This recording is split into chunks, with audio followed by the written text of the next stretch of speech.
పశ్చిమ గోదావరి జిల్లా Bhimavaram SR junior కాలేజీలో ర్యాగింగ్ ఘటన కలకలం రేపుతోంది. ఇంటర్ ఫస్ట్ ఇయర్ విద్యార్థినిపై సీనియర్లు ర్యాగింగ్ కు పాల్పడ్డారు. అడ్డుకునేందుకు ప్రయత్నించిన మరో విద్యార్థినిపైన దాడి చేశారు. దీంతో బాధిత విద్యార్థిని తల్లిదండ్రులు ఆందోళనకు దిగారు. తమ పిల్లలకు జరగరాంది జరిగితే యాజమాన్యం బాధ్యత తీసుకుంటుందా అంటూ తల్లిదండ్రులు నిలదీశారు. ర్యాగింగ్ వివాదంలో 5 విద్యార్థులను యాజమాన్యం 10 రోజులు సస్పెండ్ చేసింది. మీరు హైదరాబాద్లో ఉన్నారు కదా, హైదరాబాద్లో ఉంటే ఫోన్ చేసి చెప్పాలి.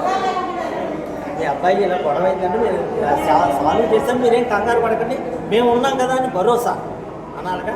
ఆ మాట అందుకే ఇక్కడ దాకా వచ్చింది. ఆ ఒక్క మాట అని ఉంటే నాకు ఫోన్లోనే సరిపోయాయి. ఇంకా డిస్కషన్ వస్తాయి. తర్వాత రోజు రావడం ఏంటండి? నేను హైదరాబాద్ నుంచి రావడానికి మరి రావాలి కదా, బుక్ చేసుకుని రావాలి కదా. కదండి వాళ్ళ పేరెంట్స్ మదర్ ఉన్నారు కదా, ఆ రోజు నెక్స్ట్ డేనే వస్తే గొడవ ఈ బాబు చెప్పాడు గొడవ అయిందని.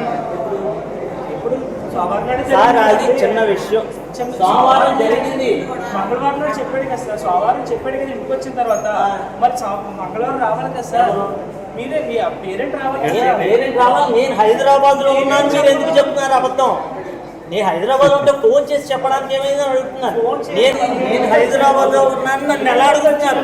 నన్ను అడుగుతుంది ఏంటంటే 15 మందిని పేరెంట్ని పిలిపించమంటారు. ఒక్కొక్కరు ఒక్కొక్క కారణం చెప్పారు. నాకు ర్యాగింగ్ టైంలోకి వచ్చిందండి పిల్లలు. అప్పటి వరకు నాకు ఇన్ఫర్మేషన్ ఏ స్టూడెంట్ ఇవ్వలేదు.